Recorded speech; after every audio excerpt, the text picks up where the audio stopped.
There is a certain quality in some individuals, rare and often unrecognized, that reveals itself through the depth with which they feel. It is not simply a matter of sensitivity, nor is it a temperament that can be reduced to shyness or vulnerability. Rather, it is an attunement of the soul itself, a profound resonance with the mysteries of life that few ever come to know. If you find that you feel emotions more deeply than those around you, if your joys overwhelm you and your sorrows seem to carve canyons within your heart, then know this: you are not weak, you are not broken, you are a carrier of something sacred. The world often misunderstands this gift. It mistakes depth for fragility and intensity for instability. Society has little patience for what it cannot easily categorize, and so the one who feels deeply often learns to hide this gift, to armor it behind masks of indifference or rehearsed laughter. Yet within you, something ancient and indestructible endures, a heart capable of bearing the beauty and the brutality of existence without turning away. To feel so deeply is to live in constant conversation with the invisible currents of life. You do not merely witness an event, you experience it fully as if it were happening inside your very being. You do not merely observe another's suffering, you carry it as if it were your own, and when you love, it is with a devotion that transcends reason. A love that is not dependent on conditions or expectations, but springs up from the deepest well of your spirit. There are times when this gift may feel like a curse, when the cruelty of others, the indifference of the world, and the endless march of suffering weigh so heavily upon you that you wonder how you can endure. There are nights when the silence becomes a deafening roar, when the injustice and sorrow of existence seem too vast to bear. In these moments, it is easy to believe that you are alone in your experience, adrift in a world that was not made for souls like yours. But listen carefully, for in the depths of your despair, there is a voice that speaks. It is the voice of the soul itself, whispering that you were made not to escape this world, but to transform it. To feel deeply is to be alive in a way most cannot comprehend. It is to walk through life with the veil lifted, seeing not only what is, but what could be. It is to hear the silent cries of the forgotten, and to be moved by the beauty of a single falling leaf. It is to know joy so radiant it leaves you breathless, and sorrow so profound it nearly undoes you. Yet in both there is life, rich, wild, and real. You may sometimes wonder why you were given this capacity to feel so deeply when it often seems to bring more suffering than ease. But understand this: feeling is not a flaw of the soul. It is its highest function. It is through feeling that you come to know yourself, not as an isolated fragment, but as an integral part of the whole. Feeling connects you to others, not through the brittle bonds of intellect or convenience, but through the living currents of compassion, empathy, and love. In a world that has grown numb, that seeks to anesthetize itself against every discomfort, your ability to feel is revolutionary. It is a light in a landscape of shadow, a reminder that even in the midst of chaos and cruelty, the soul remains sovereign. Your deep feelings are not weaknesses to be hidden, but strengths to be honored. They are the means by which you will touch the lives of others, heal wounds unseen, and leave an indelible mark upon the world. Do not seek to silence this part of yourself to fit into a society that often rewards numbness over nuance. Do not apologize for the tears that rise unbidden, for the laughter that escapes uncontrollably, for the way your heart aches at the sight of beauty or injustice. These are signs that your soul is alive and awake, that you are connected to the great mystery that flows through all things. In truth, It is the depth of your feeling that reveals the depth of your being. It is the silent testimony that your soul has not been diminished by the hardships of life, but has remained open, vulnerable, and courageous. To feel deeply is not merely to exist. It is to truly live, to participate fully in the unfolding story of existence. And if this happens to you, know without doubt you carry a special soul, one the world desperately needs, even if it does not yet know how to receive it. Would you like me to continue with key point 2 in the same seamless, powerful style? Pause. Here's the 750-word expansion of key point 2, flowing naturally with the previous one, keeping the style and tone fully aligned, like Carl Jung himself is speaking, but without mentioning his name directly, and ending with only a powerful closing line. If you have ever felt like a stranger in this world, as though you are speaking a language no one else understands, it is not because something is wrong with you. It is because the architecture of your soul was not built to conform to the shallow designs of ordinary life. Those who possess a special soul are often misunderstood, not because they are confused or lost, but because they are speaking truths the world is not yet ready to hear. It is the price of seeing further, feeling deeper, and living closer to the eternal. Misunderstanding is not a punishment. It is a reflection. It mirrors the distance between your depth and the surface-level concerns that occupy so many lives. When others dismiss your dreams as foolishness or belittle your sensitivity as weakness, they are not truly seeing you. They are merely projecting their own limitations onto something they cannot comprehend. And so you walk through the world, feeling invisible at times, carrying treasures within you that no one around you seems to recognize or value. It can be a lonely path, one that tempts you to abandon your uniqueness in exchange for the fleeting comfort of acceptance. There is a powerful instinct in every human being to belong, to be seen and understood. But for souls like yours, belonging, in the ordinary sense, often remains elusive. You are not here to fit into the mold. You are here to show that the mold itself can be broken, that a richer, more profound way of living is possible. There may be moments when you wonder if you are simply too much, too intense, too thoughtful, too strange. But the truth is that you are exactly as you were meant to be. It is not you who are too much. It is that the world is often too little to hold the fullness of your being. The fire within you burns brighter, and the currents of your thoughts run deeper. In a world that rushes past itself, mistaking noise for meaning, your very existence is a kind of silent defiance, a living proof that something greater still lives within humanity. Because you are misunderstood, you have been forced to turn inward, to cultivate a relationship with yourself that is more intimate and enduring than anything the outside world can offer. And in doing so, you have developed a wisdom that cannot be learned from books or borrowed from others. You have learned to listen to the still, small voice within, the voice that whispers your true name when the world shouts labels that do not belong to you. To be misunderstood is painful, yes, but it is also a form of protection.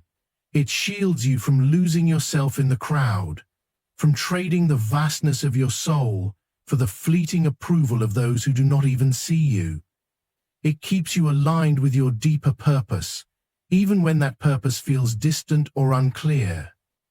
For it is often only those who are first rejected by the world who are later able to change it. You must not allow the world's misunderstanding to become your own misunderstanding of yourself. Do not shrink to fit into spaces too small for you. Do not silence your voice to make others comfortable. Your task is not to become acceptable to a world that has forgotten how to listen. Your task is to remain faithful to the truth that beats within your heart. Even if you are the only one who hears it, that truth matters. Even if no one else recognizes the value of your soul, it remains priceless, beyond measure. It takes courage to walk this path. It takes strength to hold on to yourself when every force around you urges you to let go. But it is precisely this courage and this strength that mark you as different, as necessary. The world may not understand you now, but one day it will need the gifts you have nurtured in silence, the wisdom you have forged in solitude, the love you have kept alive in a world that often forgets how to love. If you are misunderstood, take it not as a verdict against you, but as a quiet confirmation that you are walking a rarer, more sacred path. The greatest souls in history were never understood in their own time. They were seen as dreamers, fools, or threats, until the seeds they planted blossomed into a future that needed them. You too are planting seeds now, even if the soil seems barren and the winds seem cruel. Hold fast to who you are. Trust the journey, even when it is lonely. Trust the light within you, even when the night around you is long. You are not here to be understood. You are here to be true. And if this happens to you, know without doubt, you carry a special soul, one the world desperately needs, even if it does not yet know how to receive it. Would you like me to expand key point 3 next, in the same deeply flowing style? Of course. Here's the 750-word expansion for key point 3, keeping the same natural, flowing Carl Jung-style speech energy without naming him, and closing with just the necessary final impact line. There is something extraordinary that happens within certain souls, often without their conscious awareness. They carry not only their own burdens, but also the silent, invisible pain of others. Without invitation, without design, they absorb the unspoken sorrows that fill the spaces between words, the quiet despair that hides behind smiles, the heavy loneliness that others themselves cannot name. It is not an act of charity, nor even a deliberate choice. It is simply who they are. Open vessels through which the world's unseen wounds seek refuge. If you find yourself carrying the weight of emotions that do not seem to belong to you, if you walk into a room and feel a sudden heaviness without understanding why, it is because your soul was built to feel beyond the surface, to connect with the deep, hidden undercurrents of human experience. Most people are deaf to these subtle cries, blind to the silent fractures in the hearts of others. But you, without effort, see and hear what is not said. You feel it in your bones, in the stillness of your being. This ability is a profound gift, but it is also a profound burden. It means that, often, you suffer for things you cannot name and weep for sorrows you have not personally lived. It means that your body becomes a house for griefs that were not born within you, yet find shelter within your compassionate nature. And because so few understand this, you may come to believe that there is something wrong with you, that your sorrow is excessive, your sadness unwarranted, your heaviness unjustified. But the truth is that you have been entrusted with a special task, one that few are strong enough to carry. You are a silent healer in a world desperate for healing.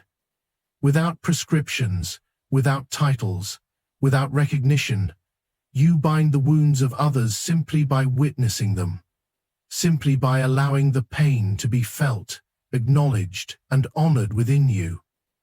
In a society that often demands that suffering be hidden, minimized, or denied, you offer the rare sanctuary of presence. Yet, It is important to understand that while you may carry the pain of others, you are not required to be consumed by it. To carry is not the same as to collapse. To feel is not the same as to drown. Your gift is not to lose yourself in the suffering of the world, but to remain yourself, even while touching that suffering. You are not called to become the wound. You are called to become the salve. And so, there must be great care taken in tending to your own soul. You must learn the delicate art of opening and closing, of feeling without becoming captive to every sorrow that brushes against your spirit. Just as a tree bends in the storm, but does not break, you must learn to let the winds pass through you without uprooting you from your own ground. This is not selfishness, it is wisdom. It is the understanding that only a rooted tree can offer shade to others. Only a full cup can pour into another. You are not meant to carry the world alone. You are not asked to heal every wound, nor to absorb every grief. Your task is simply to remain open enough to feel, strong enough to endure, and wise enough to release what was never yours to hold forever. Pain may pass through you, but it is not meant to take up residence within you. Feel it fully, honor it deeply, and then let it return to the earth from which it came. There will be days when the burden feels too much, when the sorrows of the world seem to pool inside you without end. In those moments, remember that you are not alone. Others walk this path too, silent carriers of unseen wounds, invisible healers, scattered across the world like stars across the sky. Though you may not see them, they exist, and their quiet work strengthens the soul of humanity itself. In truth, to carry the pain of others is to participate in the great mystery of compassion, the sacred weaving of one soul into another. It is to affirm, even without words, that no one is truly alone in their suffering. It is to be a bridge between despair and hope, between isolation and belonging. And if this happens to you, know without doubt, you carry a special soul, one the world desperately needs, even if it does not yet know how to receive it. Would you like me to move straight into key point 4 next, keeping the exact same flow and rhythm? Of course. Here's the 750-word expansion for key point 4, flowing naturally in the same deep, soulful style, maintaining perfect alignment with the previous points, and ending with only the necessary final line for impact. There are moments in life when you know things without knowing how you know them. Insights come to you like sudden flashes of light in the darkness, guiding you in ways logic cannot explain. At times, you sense truths about people, places, and paths long before events reveal themselves. This inner knowing is not a product of study or experience. It is something older, something that moves through you as if you have lived countless lifetimes before this one. It is the voice of a soul that has traveled far beyond the present moment and carries the ancient memory of what is essential. If this happens to you, it can be confusing, even alienating. You may question yourself, doubt the clarity of your inner vision, especially when the world around you demands proof, demands reason, demands evidence. Yet over time, you notice that when you follow this unexplainable wisdom, life aligns more effortlessly. You avoid dangers you cannot justify avoiding. You find opportunities where others see only dead ends. You understand the unspoken stories written in the eyes of strangers. This is not imagination, nor is it mere coincidence. It is the natural expression of a soul that remains attuned to the deeper currents of reality, currents that most have forgotten how to sense. In a world obsessed with the tangible, with what can be measured and categorized, Your ability to trust what cannot be seen is a form of rare and precious vision. It is a compass that leads you through landscapes others fear to cross, a light that shines where reason alone would leave you blind. Such wisdom often comes at a cost. You see through illusions that others cling to for their comfort. You recognize falsehoods wrapped in fine words. You feel the dissonance between what people say and what they mean, and because of this, you may find yourself isolated, standing apart from the consensus of the crowd. Yet this isolation is not a punishment. It is a preparation. It teaches you to trust your inner sight more than the shifting voices of the external world. There will be times when the burden of this inner knowing feels heavy, when you wish you could unsee, unknow, and return to a simpler way of being. But the soul that carries ancient wisdom cannot pretend to be young. It cannot erase the memory written into its very being. You are meant to see what others miss. You are meant to remember what others have forgotten. Your gift is not in fitting in, but in standing firm when all around you is confusion and noise. You may find that you are drawn to truths hidden beneath the surface, to mysteries that others dismiss or fear. You are not content with superficial explanations. You seek the root, the essence, the origin of things. And when you find it, there is a deep recognition, a sense of coming home to something you have always known but could not always name. This is the mark of a soul that has journeyed through many lifetimes of seeking, learning, and remembering. Such a soul often carries a quiet authority, a presence that speaks even when words are absent. Others may come to you for guidance without understanding why. They feel the depth in you, the steadiness, the connection to something larger than yourself. Your wisdom is not loud. It does not shout for attention. It simply is.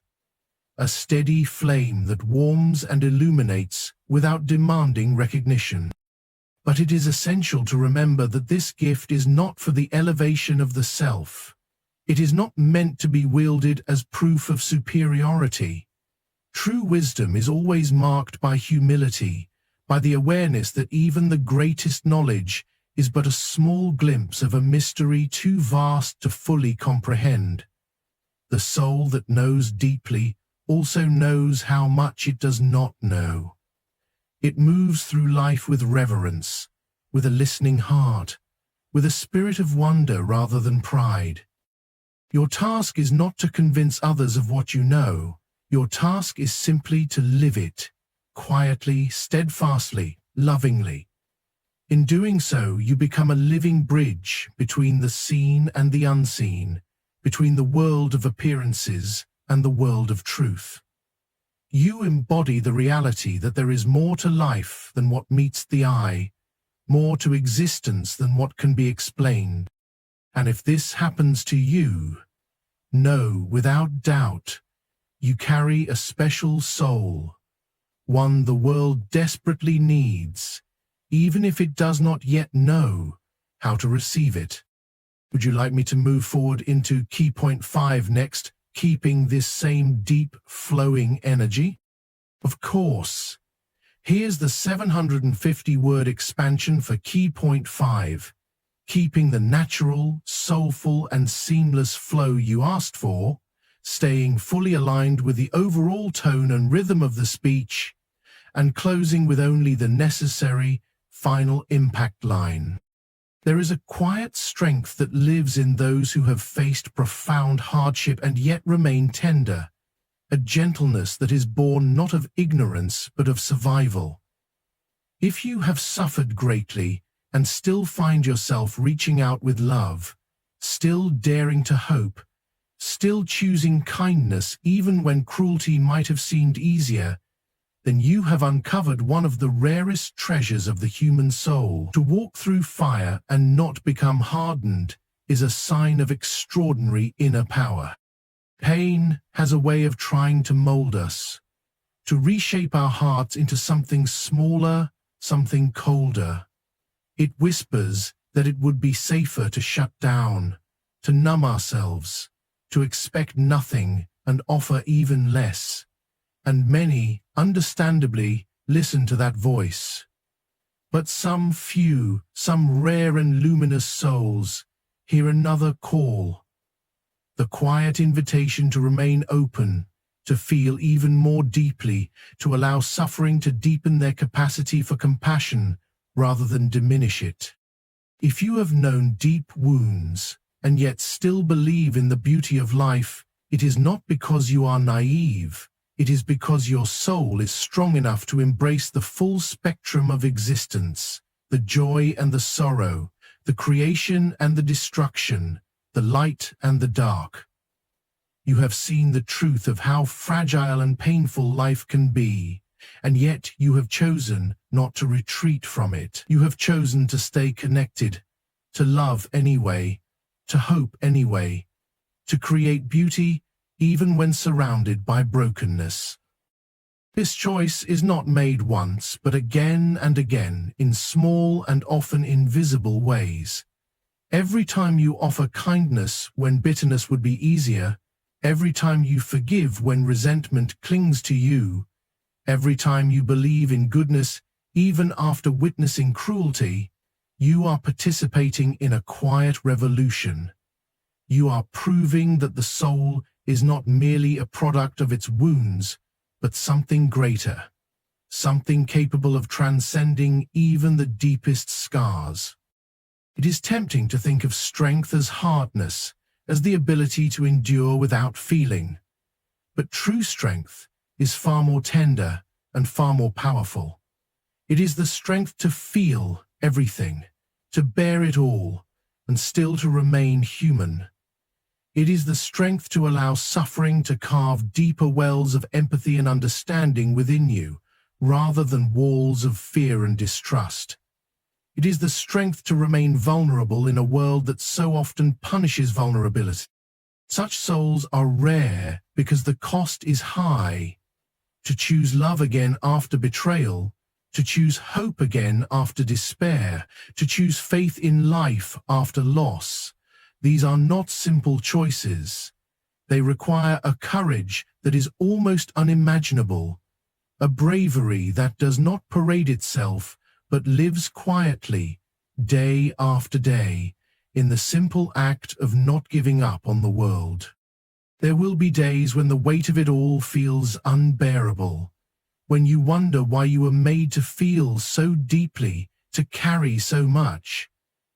There will be moments when the temptation to close yourself off feels overwhelming, and in those moments, remember, the very depth of your feeling is your strength.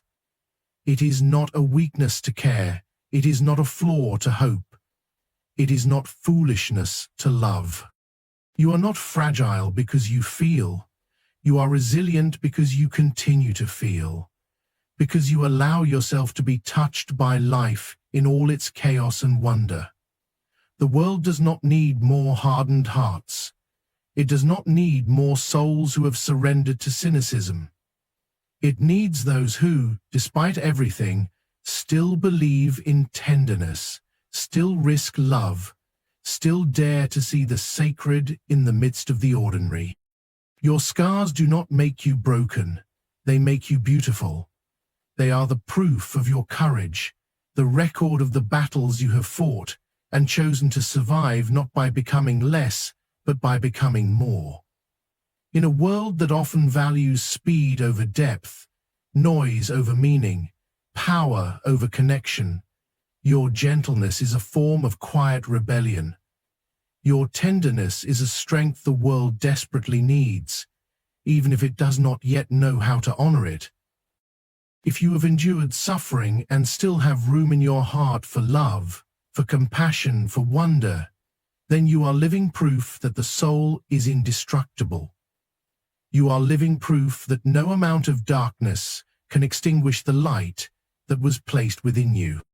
And if this happens to you, know without doubt, you carry a special soul, one the world desperately needs, even if it does not yet know how to receive it. Would you like me to continue and expand key point 6 in the same seamless, soulful way? Of course. Here's the 750-word expansion for key point 6, maintaining the deep, flowing style consistent with the rest of the speech, ending with only the final impact line. There is a profound and unmistakable feeling that arises in certain souls. A deep longing for something beyond what this world readily offers. It is not dissatisfaction with life itself, nor is it a rejection of the beauty that exists here. Rather, it is a yearning for a home that cannot be found on any map. A home remembered not with the mind but with the heart. If you have felt at the core of your being that you do not fully belong to this world, it is not because there is something wrong with you. It is because your soul carries the memory of something more. This feeling often appears early in life, sometimes even before words can name it. It is the subtle sense of otherness, a quiet knowing that no matter how much you love, no matter how deeply you connect, there is a part of you that remains untouched by the noise and demands of the world. You walk among others, laugh with them, share in their joys and sorrows, and yet, deep within, there is a space that remains distant, gazing always toward something unseen. It is easy to mistake this for loneliness, and indeed it can sometimes feel like an unbearable solitude. But it is not simply a longing for companionship or connection with others. It is a longing for reunion with the deepest truth, the original source, the eternal essence from which you have come. It is the soul's memory of unity, of oneness, of a reality where division and separation do not exist. Most people lose touch with this memory as they grow, as the demands and distractions of the world pull them outward. But some retain it, not by choice, but because it is woven into the very fabric of their being. This memory calls to them in dreams, in quiet moments, in the aching beauty of music, in the vastness of the night sky. It is a soft, persistent reminder that there is more to existence than what the senses can grasp. If you feel this, it can be both a blessing and a burden. A blessing because it keeps you connected to the infinite, even while you walk through the finite. A burden because it makes the ordinary concerns of life feel sometimes unbearably small and heavy.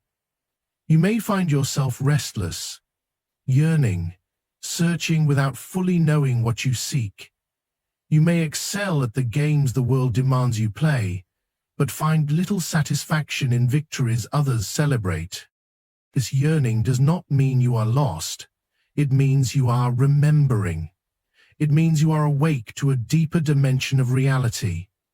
It means your soul has not been lulled into forgetfulness by the illusions of separation and fear. You are attuned to the eternal pulse that moves beneath the surface of all things, the silent music that calls every being home. There is great beauty in this, but also a great responsibility. For it is not enough to simply long for what is beyond.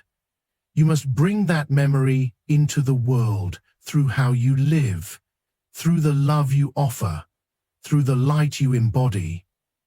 You are not here to escape the world. You are here to infuse it with the truth your soul remembers.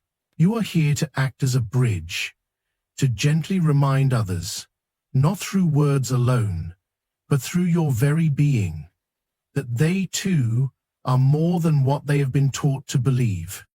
And so, even as you carry this longing within you, you must also root yourself in the life you have been given, not to betray your deeper knowing, but to express it, not to forget the higher reality, but to reveal glimpses of it in the way you love, in the way you heal, in the way you create.